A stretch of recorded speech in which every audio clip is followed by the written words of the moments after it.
बूढ़ा साधु, छत से टपकती बारिश, बिना दरवाजे की दीवारें, लेकिन उस झोपड़ी में हर रोज उजाला होता था क्योंकि वो जलता था।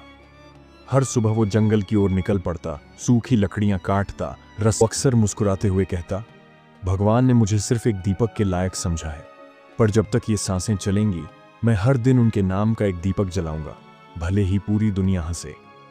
गांव के लोग उसकी भक्ति पर हंसते थे, बच्चे उसका मजाक उड़ाते थे, पर माधवू के चेहरे पर हमेशा वही सुकून था, जैसे उसने भगवान को पा लिया हो।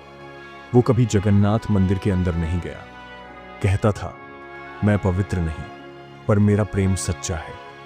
हर सुबह अपने घर के मंदिर के बाहर बैठ जाता, छोटा सा दीपक जलाता और गाता, नयन नहीं देखे नाथ, पर आपसे प्रेम हो गया। हर घर, हर गली में सजावट का नया रंग भर गया था।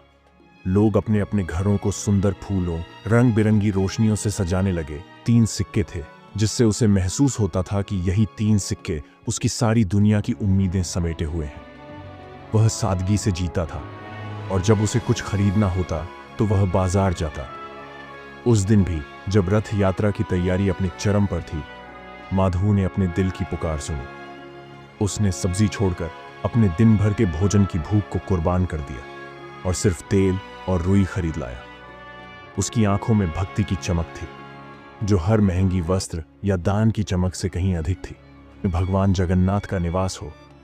फिर उसे अपने दिल के सबसे करीब लगाते हुए उसने निश्चय किया, इस बार रथ यात्रा में मेरा दीपक सबसे आगे होगा। रथ यात्रा के दिन मंदिर की ओर जाने वाले रास्ते को फूलों की बहार से सजा दिया। हर मोड़, हर गली में रंग बिरंगे पुष्पों की खुशबू फैल रही थी।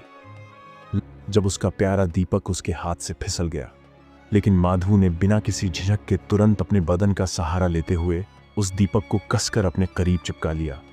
उसकी आंखों में दृढ़ संकल्प की चमक थी और उसने गहरी आस्था के साथ कहा, मैं चाहे गिर जाऊं प्रभु, पर आपका दीपक कभी भी बुझने नहीं दूंगा। और निराशा के आंसू छलक पड़े। माधवू वहीं जमीन पर बैठ गया, न सिर्फ शारीरिक थकान से, बल्कि दिल में उठती उस अनदेखी पीड़ा से। लेकिन उसकी मेहनत से जलता हुआ दीपक अभी भी चमक रहा था, उसकी भक्ति का प्रतीक।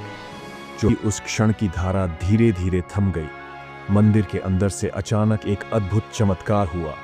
एक तेज और दिव्य प्रकाश ने मंदिर की गहराइयों से अपना संचार किया, मानो आकाश स्वयं धरती पर उतर आया हो। उसी समय भगवान जगन्नाथ के नेत्रों से आंसू टपकने लगे, जैसे वे भी माधवू की सच्ची भक्ति से भावुक हो उठे हों। ये दृश्य देखते ही पुजारी अपने होश खो बैठे।